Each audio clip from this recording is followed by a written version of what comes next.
उपस्थित मान्यवर आसनस्थ होती।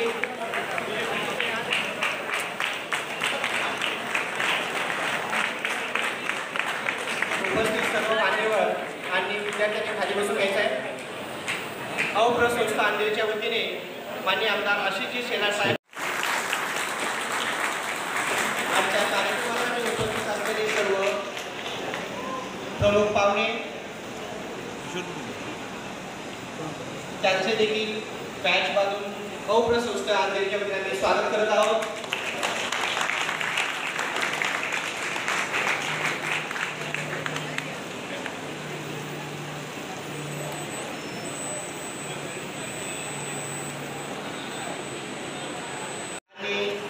छत्रपती शिवाजी महाराज आणि डॉक्टर बाबासाहेब आंबेडकर यांच्या प्रतिमेस पुष्पहार अर्पण करतील। आजच्या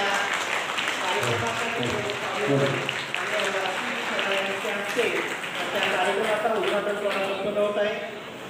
छत्रपती शिवाजी महाराज घटनेचे शिल्पकार डॉक्टर बाबासाहेब आंबेडकर यांच्या प्रतिमेस पुष्पहार अर्पण केले आणि आता दीप प्रज्वलन करतील। सोबत संस्थेचे प्राचार्य उपस्थित नगरसेवक साहेब आणि आमदार आशिषजी शेलार साहेब यांच्या हस्ते आजच्या कार्यक्रमाचं दीप प्रज्वलन करून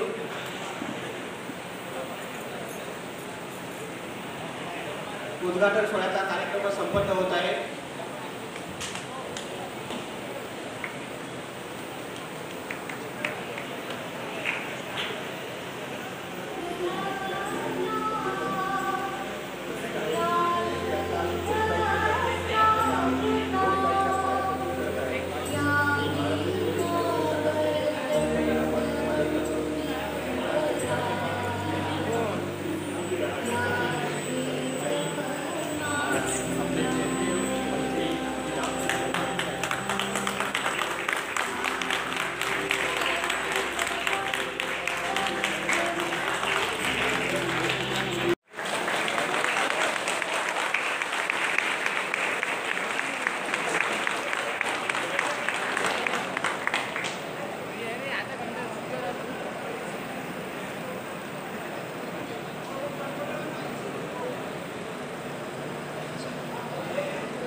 बाकीचे विद्यार्थी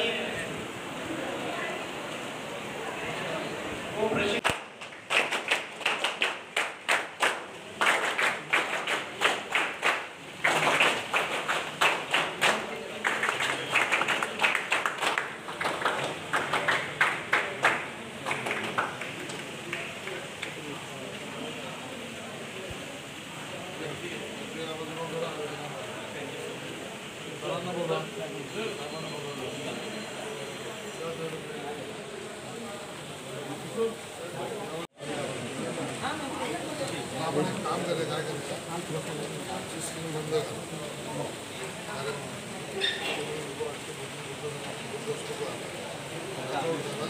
आपण बोलू आपण झाल्यानंतर परत कळलं तुम्हाला आम्हाला गडबड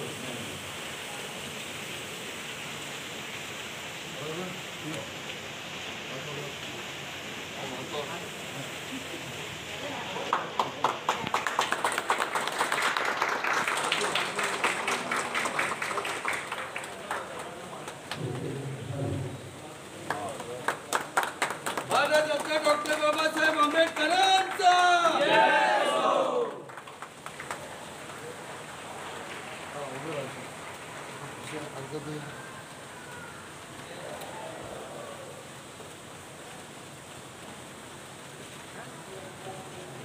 चलो सोलंगल चलो परम पूज्य भारत रत्न डॉक्टर बाबासाहेब आंबेडकरांचा भारताच्या संविधानाचा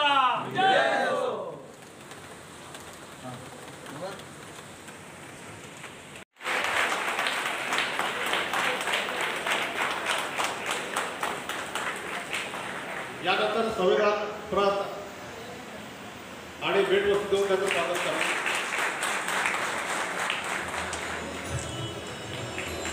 यानंतर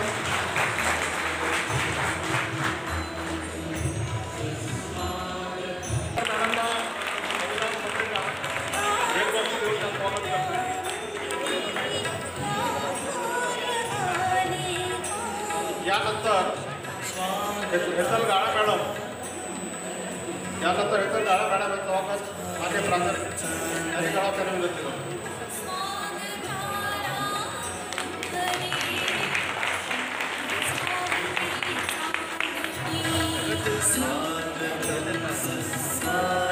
यानंतर RPI कार्यकर्ते वेद पवार साहेब यांचं स्वागत माझे प्राचार्य त्यांनी विनंती करतो.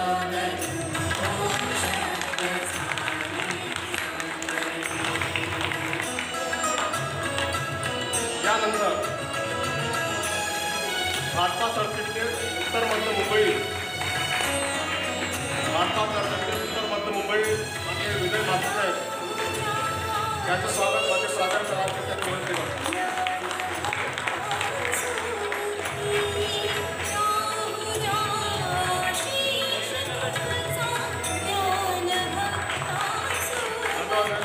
यानंतर वादळ पश्चिम अध्यक्ष माननीय किशोर कुलवत यांचं स्वागत माझे प्राचार्य करावं त्यांनी विनंती करतो. पोहोचते भारताने संविधान परत तुमचं स्वागत करते.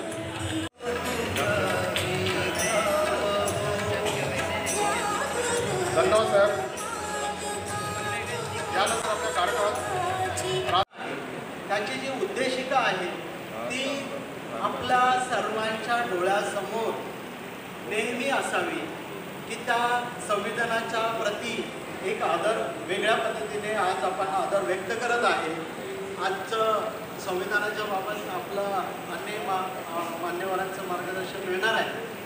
पण फक्त या संस्थेविषयी थोडक्यातच बोलतो की आपल्या या शासकीय औद्योगिक प्रशिक्षण संस्थेमध्ये एकूण 10 व्यवसायाचं प्रशिक्षण आम्ही देतो. एकूण 500 विद्यार्थी या संस्थेमध्ये प्रशिक्षण घेत आहेत. जवळजवळ 42 कर्मचाऱ्यांचा स्टाफ आहे आणि या विभागाच्या माध्यमातून कौशल्य विकास विभागाच्या माध्यमातून आम्ही एक कुशल कारागीर निर्माण करत आहे. एक देशाची सेवा करण्याची अजून एक आम्हाला निर्मितीमध्ये आमचाही वाटा आहे की एक कुशल कामगार निर्माण करण्यामध्ये हा विभाग कार्यरत आहे.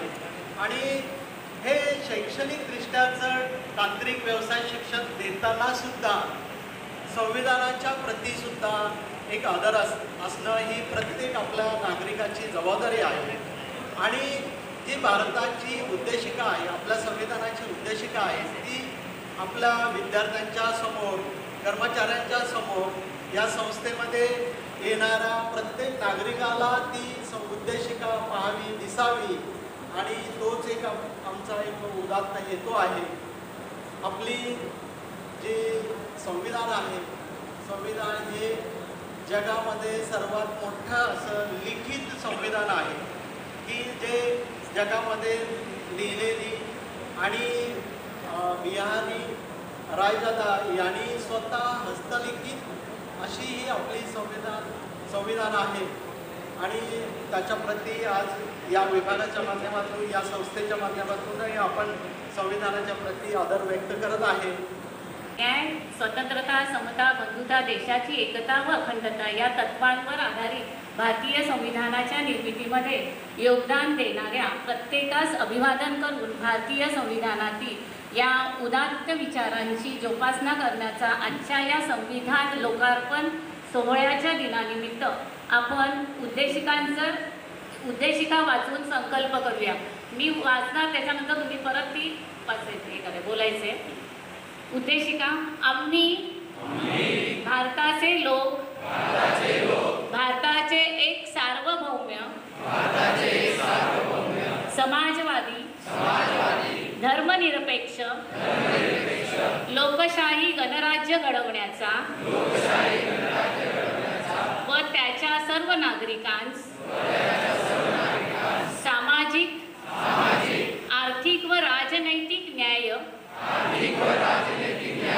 विचार अभिव्यक्ती विश्वास श्रद्धा व उपासना यांचे स्वातंत्र्य दर्जाची व संधीची समानता निश्चितपणे प्राप्त करून देण्याचा सर्वांमध्ये व्यक्तीची प्रतिष्ठा व राष्ट्राची एकता आणि एकात्मता यांचे आश्वासन देणारी बंधुता प्रवर्धित करण्याचा संकल्पपूर्वक निर्धार करून आमच्या संविधान सभेत आज दिनांक 26 नोव्हेंबर याद्वारे हे संविधान अंगीकृत आणि अधिनियमित करून स्वतः प्रत अर्पण करीत आहोत. जय हिंद, जय महाराष्ट्र.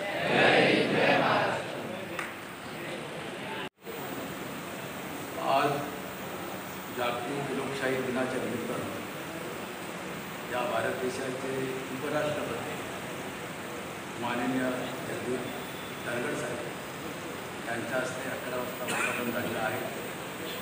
आणि त्यानंतर विशेष बाब म्हणून आपल्या विभागाचे आमदार आणि भाजपाचे मुख्य प्रदेशाध्यक्ष सन्मान्य असितजी शेलार साहेब यांच्या देखील अध्यक्षतेखाली आज इथे संविधान मंदिराचे उद्घाटन केलेलं आहे. मी सर्वप्रथम सर्वांचे उपस्थितांचे विद्यार्थ्यांचे त्यांच्या वतीनं हार्दिक अभिनंदन करतो. आता वास्तविक पाहिलं तर जागतिक लोकशाही दिन आता ह्या जगामध्ये जेवढ्या राष्ट्रांमध्ये लोकशाही प्रस्थापित आहे त्यांचा आज गौरव आहे. आणि त्या लोकशाही राष्ट्रांना मानणाऱ्यांमध्ये भारतीय संविधानमध्ये अतिशय मोलाचं आहे की ज्याने पहिल्या प्रथम स्वातंत्र्य समता बंधुत्वाचा उद्घोष केला.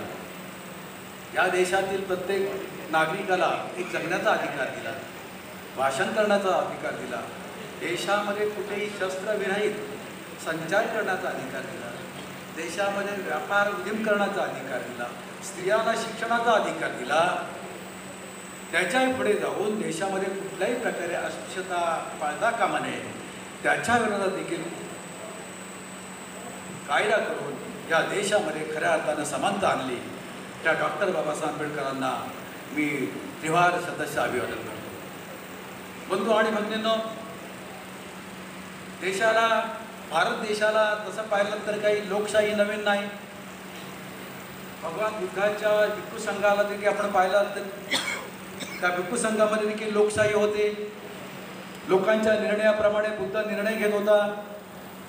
त्याच निर्णयाच्या प्रती अशोक राजाने देखील या देशावर राज्य केलं. सुमारे 1200 वर्ष बुद्ध विचाराचं राज्य या भारतवर्षावर चाललं होतं. आणि म्हणून डॉक्टर बाबासाहेब आंबेडकर लोकशाही तशी काही नवीन आहे.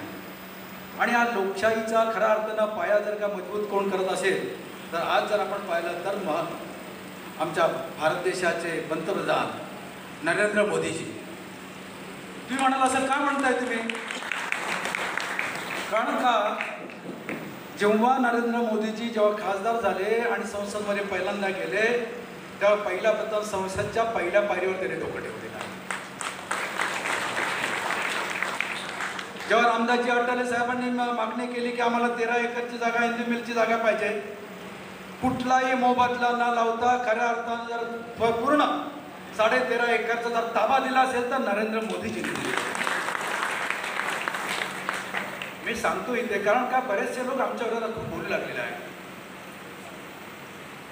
इंग्लंडमध्ये बाबासाहेब आंबेडकरांचं जे घर होतं ते भारतीय सरकारने विकत घ्यावा याच्यासाठी जर खऱ्या अर्थानं जर कुणी इकडे जोर लावला असेल तर असितजी शेलार आणि आपल्या महाराष्ट्राचे जे मुख्यमंत्री फडणवीस साहेब यांनी लावला. अशी माणसं कर्तबगार आहे. देशाला काय हवं, इथल्या नागरिकांना काय हवं या संपूर्ण नागरिकांची नाडी या लोकांना माहिती. आणि म्हणून मी नेहमी सांगतो की आज जर खऱ्या अर्थानं लोकशाहीचं जतन करत कोण असेल तर नरेंद्र मोदींच्या नेतृत्वाखाली जे सरकार आहे ते करते.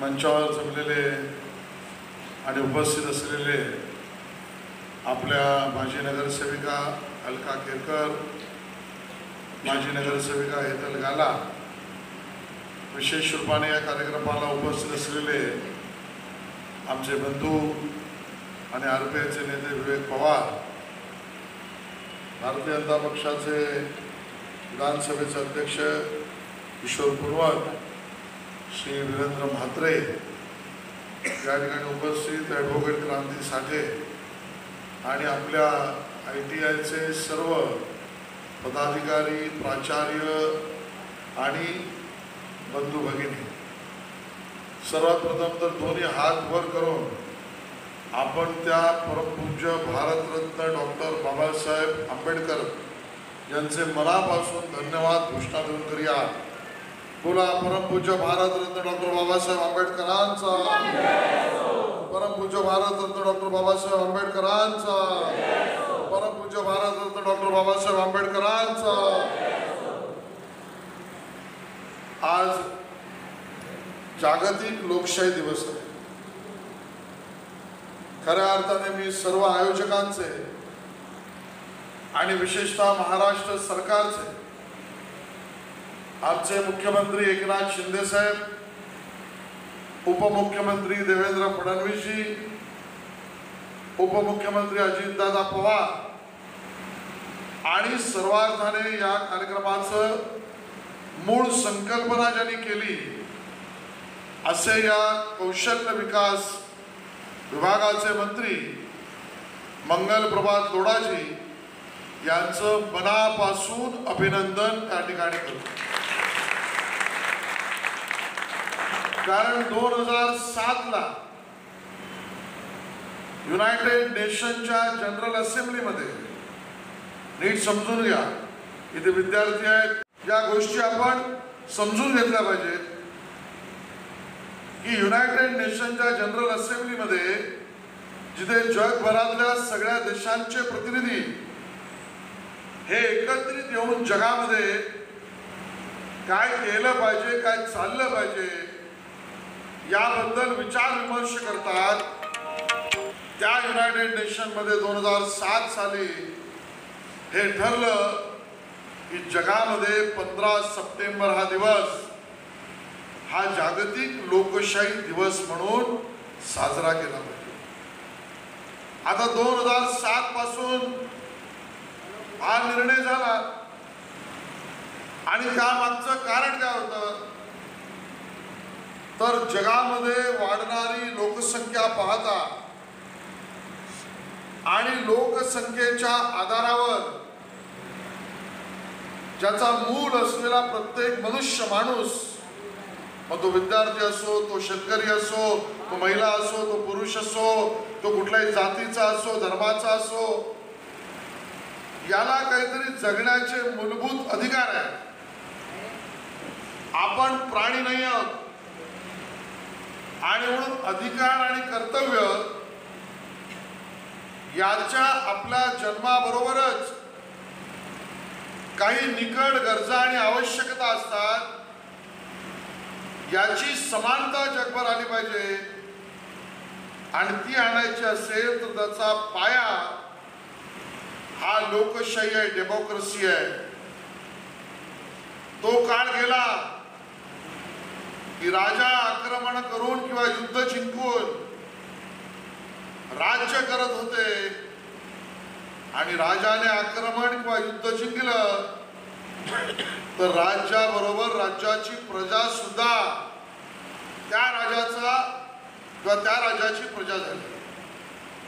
काल दुसऱ्याला सलाम ठोकत होते, दुसऱ्या राजाने जिंकल्यावर त्या राजाला सलाम ठोकायला लागले. ही व्यक्तिनिष्ठित निर्णयाचे सर्व अधिकार सोडून आपण सगळ्यांनी निर्णय केले पाहिजे. ही उत्क्रांती मनुष्याची जी झाली ती लोकशाहीने झाली. आणि आज जर इथे मुलं बसले विद्यार्थी, तुम्ही जर गुगल केलं, गुगलची आवश्यकता नाही, तुम्हाला कळलंच पाहिजे, माहिती असेलच की जगातील सगळ्यात मोठी लोकशाही असलेला देश कुठला तर तो तुमचा माझा भारत देश आहे. आणि मग ही लोक लोकशाही जी तुमची माझी भारताची जगात सगळ्यात मोठी आहे, याचा आधार काय, हे कशामुळे टिकली आहे, तर त्याचा आधार आणि ती टिकली आहे भारतीय संविधानामुळे, इंडियन कॉन्स्टिट्यूशनमुळे. आणि मग पुढचा प्रश्न आहे, जर जगातल्या सर्वात मोठ्या लोकशाहीला आधार भारतीय संविधान आहे, तर त्या भारतीय संविधानाचे निर्माते जनक कोण, तर तुमचे आमचे परमपूज्य भारतरत्न डॉक्टर बाबासाहेब आंबेडकर. 7 पासून याचा विसर पडला हो लोकांना. निर्णय पवार 7ला झाला, पण 2007 पासून सगळ्यांना विसर पडला. मला या सरकारचं अभिनंदन आणि विशेषतः भारतीय जनता पक्षाच्या RPIच्या नेतृत्वाखाली असलेल्या सरकारचं अभिनंदन यासाठी करायचं आहे. या सरकारने पहिल्यांदा ठरवलं की महाराष्ट्रामध्ये जागतिक लोकशाही दिनाच्या निमित्ताने आम्ही शेकडो संविधानाची मंदिरं उभी करतो. खारच्या आपल्या ITI तुम्ही त्याला अंधेरी म्हणणार, खार आमचं आहे, अंधेरी पण आमचं आहे. पण या ITI हे जे संविधानाचं मंदिर उभं राहिलंय, अतिशय मौल्य. संविधानाची पूजा करायची म्हणजे अनुकरण करण्याचा भाग नाही, आत्मसात करण्याचा भाग आहे. आणि म्हणून योग्य कार्यक्रम केला की संविधान या ठिकाणी त्याची उद्देशिका ही वाचून दाखवण्याचा निर्णय केला आणि आपण सगळे त्याच्या मागे बोललो. संविधानामध्येच ही ताकद आहे. आज या ठिकाणी 400च्या वर विद्यार्थी शिकतायत. कोणी सुतारकाम, कोणी कॉम्प्युटर हार्डवेअर, नेटवर्किंग, यांत्रिकी, वीजतंत्री, जोडारी, यंत्रकारागीर, कातारी, तारतंत्री, हे वेगवेगळे कोर्सेस, हे कौशल्य विकासाचे तुमचे कोर्सेस, हा पाठ्यक्रम तुम्हाला तुमच्या पायावर उभं करून नोकरी मागणारे नाही तर नोकऱ्या देणारे तुम्ही झाले पाहिजे. हा पाठ्यक्रम आणि तुम्हाला दिलेली ज्ञान अर्जित करण्याची, शिकण्याची, तुमचं शिक्षण घेण्याची भूक ही मिळवण्याचा अधिकार कुठे आहे? या संविधानामध्ये. राईट टू एज्युकेशन, शिक्षणाचा अधिकार हा आमच्या संविधानामध्ये आहे. आणि तो सुद्धा इथे 400 मुलं असतील तर त्या सगळ्यांना समान पद्धतीने. जर सरांनी असं केलं तर चालेल का? 400 पैकी 50 मुलांना सांगितलं तू वेगळा आहे, तुला स्पेशल शिकवतो, आणि 350 मुलांना सांगितलं तुम्ही वर्गात बसा, तुम्हाला वेळ मिळाला तर शिकवतो, चालेल का? चालेल का? का नाही चालणार? कारण संविधानाने सांगितलंय, या उद्देशिकात म्हटलंय दर्जाची व संधीची. आम्हाला दर्जा सुद्धा शिक्षणाचा तसाच मिळाला पाहिजे, समान, आणि शिक्षणाची संधी सुद्धा समान मिळाली पाहिजे. तुम्हाला आणि मला दिला तो परमपूज्य बाबासाहेबांनी दिला, या संविधानाने. या ठिकाणी उल्लेख की सामाजिक, आर्थिक व राजनैतिक न्याय. का तुम्हाला तुमच्या पायावर उभा करायचं? का तुम्हाला नोकरी देणारे बनवायचं आहे? का तुमच्या कौशल्य विकासाला प्राधान्य द्यायचं आहे? का त्या ठिकाणी स्टार्टअप, स्टँडअप इंडियाच्या माध्यमातून तुम्हाला लोन द्यायचंय? का तुम्हाला स्किल इंडियाचे सर्टिफिकेट द्यायचे? का तुम्हाला जगाच्या समोर स्किल्ड, कौशल्य असं असलेलं मनुष्यबळ भारताचं निर्माण करायचंय? कारण तुम्हाला आर्थिक न्याय द्यायचा आहे. तुम्हाला आर्थिक न्याय द्यायचा आहे. स्वतःच्या हिमतीवर संपन्नता मिळवण्याचा अधिकार आणि संधी या दोन्ही तुम्हाला द्यायचे आहेत. म्हणून कौशल्य विकास स्किल इंडियाचा कोर्स आहे. आणि आर्थिक न्यायाची भूमिका कोणी दिली हे तुम्ही समजून घेतलं पाहिजे. आर्थिक न्यायाची भूमिका आणि आर्थिक न्यायातून समान संधीची भूमिका ही परमपूज्य भारतरत्न डॉक्टर बाबासाहेब आंबेडकरांनी दिली या संविधानाला. आणि म्हणून हे संविधानाचं मंदिर हे मौल्यवान आहे तुमच्या मनासाठी. मी या प्रत्येक घटनेच्या उद्देशिकेच्या विषयावर बोलू शकतो. मी आज ते बोलतोय, बोलण्याचा अधिकार आहे. तुम्ही उद्या ज्या वेळेला मोठे व्हाल, स्वतःचा रोजगार निर्माण कराल, अन्य लोकांना तुम्ही मार्गदर्शन कराल, तो मार्गदर्शन करण्याचा अधिकार कुठे आहे? तुम्हाला बोलण्याचा अधिकार, तुम्हाला संघटित होण्याचा अधिकार, तुम्हाला आम्हाला एकत्र येण्याचा अधिकार, हा सर्व आम्हाला परमपूज्य भारतरत्न डॉक्टर बाबासाहेब आंबेडकरांनी या संविधानात दिलाय. संविधानात राजकीय मला भाषण करायचं नाही, पण ज्यांनी या ठिकाणी खोटा प्रचार केला, कुठे जागतिक लोकशाही दिनाच्या निमित्तानं मी दुर्बीण लावून बघतोय. काही झालं की संविधानाचं पुस्तक दाखवणारे हातात घेणारे ती लोक कुठे आहेत?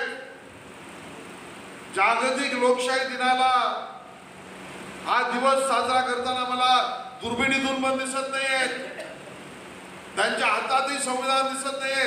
तेही जाऊ द्या, मुद्दामून आम्ही या कार्यक्रमाचे पॅम्पलेट आणि निमंत्रण सगळीकडे वाटले. मला असं वाटलं की इथे ज्यावेळेला येईल त्यावेळेला ती 4-5 टकरी तरी इथे दिसते, पण नाही. संविधान मंदिराच्या उद्घाटनाला सुद्धा ज्यांनी पाठ दाखवली अशी लोक आहेत. आणि म्हणून संविधानाचा आणि संविधानावरच्या भाषणाचा उपयोग त्यांनी मत मागण्यासाठी केला असेल तरी तुम्ही आम्ही परमपूज्य भारतरत्न डॉक्टर बाबासाहेब आंबेडकरांचे सच्चे पाईक, संविधानाचा सन्मान आणि संविधान मंदिराचा त्या ठिकाणी असलेला उद्घाटन आणि मौल्यवान मार्गदर्शन आणि त्या ठिकाणी चर्चा करणार नाही. हा कार्यक्रम आज ते संपणार नाही. हा कार्यक्रमाची सुरुवात आहे. ती उद्देशिका तिकडे रोज असेल. त्या उद्देशिकेतनं तुम्हाला या ठिकाणी आपल्याला जगात आपला देश आणि आपल्या स्वतःला पुढे नेण्यासाठी मौल्यवान विचारांची शिदोरी घेऊन जायची आहे. आणि ते करण्यासाठीचा मुहूर्तवेळीचा हा कार्यक्रम आहे. म्हणून माझ्यासाठी हा सगळ्यात महत्त्वाचा कार्यक्रम आहे. म्हणून माझ्यासाठी या कार्यक्रमाचं मूल आणि मौल्य हे करूच शकत नाही, इतकं अमोल आहे. आणि म्हणून या कार्यक्रमात तुम्ही सगळ्यांनी आणि बरोबरीने आपल्या लोकशाहीचा जिवंतपणा शेवटपर्यंत टिकवण्याची शपथ घ्यावी असं मी आवाहन करतो आणि इथेच थांबतो. जय हिंद, जय महाराष्ट्र, जय भीम.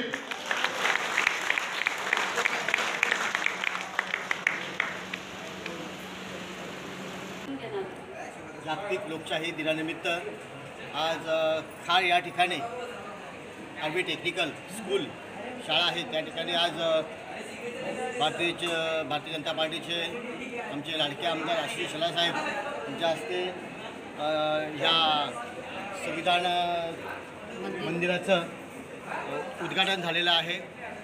आणि त्या उद्घाटनाच्या समारंभाला आम्ही सगळे कार्यकर्ते, परत बरीच शाळेची मुलं होती, ते सगळे उपस्थित होऊन मोठ्या जल्लोषात हा कार्यक्रम साजरा केला आम्ही. धन्यवाद.